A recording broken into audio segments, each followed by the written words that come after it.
మున్పు ఏడ ఏం జరిగిందో తెలవాలంటే రేడియోలను టీవీల మాపటీలు వచ్చే వార్తలలోనో తెల్లారి పేపర్లు వేస్తేనో చూస్తే ఎరకయ్యేది. కానీ ఇప్పుడు టెక్నాలజీ పెరిగి అందరి చేతిలో స్మార్ట్ ఫోన్లేనాయే. ఏదన్నా అట్లా అవ్వుడే ఆల్చం ఇట్లా మన ఫోన్లకు వస్తూనే ఉంటుంది ముచ్చటంతా. పలానా కాడ అట్లా అయింది ఇట్లా అయింది అని.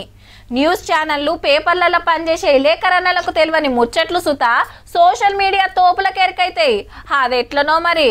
ఇక ఇప్పుడు ఇంకోటి చక్కర్లు కొట్టించిండ్రు పుణ్యాత్ములు.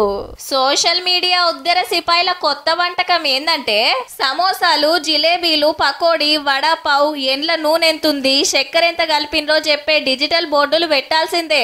లేకుంటే సెంటరోలు ఊకోరు. ఇదెక్కడి కథరో మా దుకాణానికి పేరే దిక్కు లేదంటే లైట్లతోని డిజిటల్ బోర్డు పెట్టాలనా డిజిటల్ బోర్డు అని కొందరు. రోడ్డు మీద దందా చేసుకునేటోన్ని నా తలకాయకి పెట్టుకోవాలనా బోర్డు అని ఇంకా కొందరు గుస్సా అవుతుండ్రు. కాదా మరి ఆయనతో ఈ ముచ్చట సెంటరోల దాకా పోతే చల్ గా రూల్ మేమెందుకు తెచ్చినాం అంతా గలత్ ముచ్చట అని సోషల్ మీడియా వంటకాల మీద గరమైతుండ్రుల్లా. అయితే సర్కార్ ఆఫీసులు, ఈ స్కూళ్ళు, కాలేజీలల్లా క్యాంటీన్లు ఉంటాయి కదా.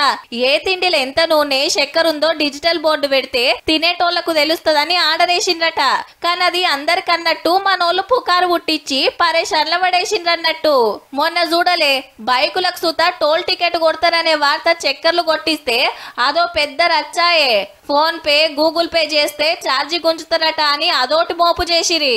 ఇప్పుడు సమోసాలు, జిలేబీల మీద మీ లైకుల కోసం, షేర్ల కోసం మందిని ఎందుకు పరిశాన్ చేస్తారయ్యా?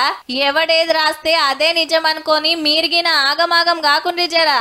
కాకుంటే నూనె, చక్కెర తక్కువ తింటే పెయికి మంచిదే మరి చూసుకోండి.